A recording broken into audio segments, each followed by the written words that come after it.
This is Tim Bryce with my column titled, Our Changing Tastes. I've got a friend who owns a family-style restaurant offering basic comfort food. It's not cheap, nor is it expensive either. Just a family-run restaurant offering some home cooking. I'm sure you know of such a restaurant in your neighborhood. Periodically, I help my friend update his menu. In the course of doing this, I've asked him why he no longer offers certain items on his menu.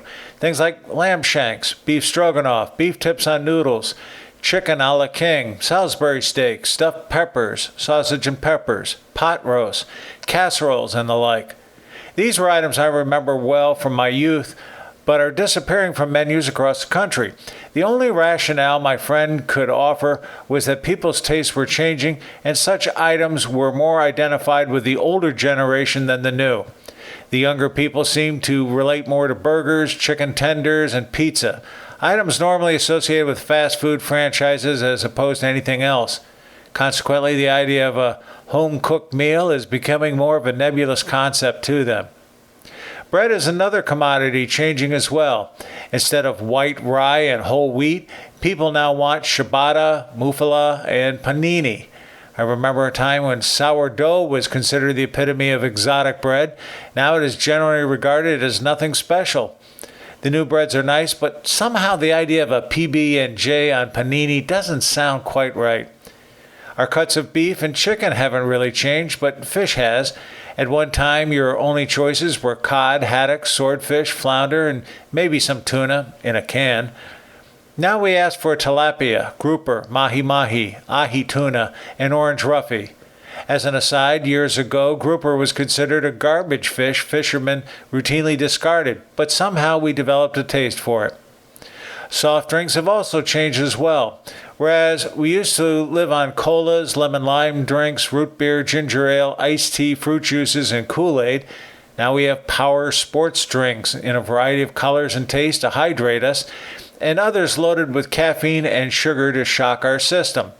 Orange juice was orange juice, period. Now we have varieties with pulp, with added vitamins, lower acid, and of course the blends with other fruit juices. Iced tea is no different. Now we have a wide variety of flavors to suit different tastes. Coffee has also changed. Instead of a basic black cup of coffee in the morning, we now add all kinds of ingredients to make it look like a hot fudge sundae or some other dessert. Speaking of desserts, cakes and pies are still around, but are a little harder to find. Then, of course, there are items like tapioca pudding, rice pudding, and other flavored puddings, most of which the kids turn their noses up when they are served. Ice cream is still a favorite, but we've come a long way since basic vanilla, chocolate, and strawberry. The competition in the ice cream world is fierce, and consequently many new varieties have been introduced with strange names and higher prices. I have to admit, though, I am a sucker for Graeter's Black Raspberry Chip or their pumpkin pie, which comes out around October. For breakfast, there was oatmeal, farina, mapo, cream of wheat, malto meal, pancakes, waffles, and of course bacon and eggs. These have all been replaced by such things as Pop-Tarts, granola bars, breakfast drinks, and other instant snacks. Heck, basic cereals are even struggling as people are rushing out the door in the morning. I'm not suggesting our tastes are any better or worse today than yesteryear. I'm just noting the change. However, I wonder how much of this push to multiple varieties and instant meals is a result of our changing tastes as opposed to creating a higher profit margin for the vendors. I suspect the latter. More than anything, I believe our tastes change because of vendor competition and the need to make a buck. No matter how you slice it, though, there's nothing better than mom's home cooking.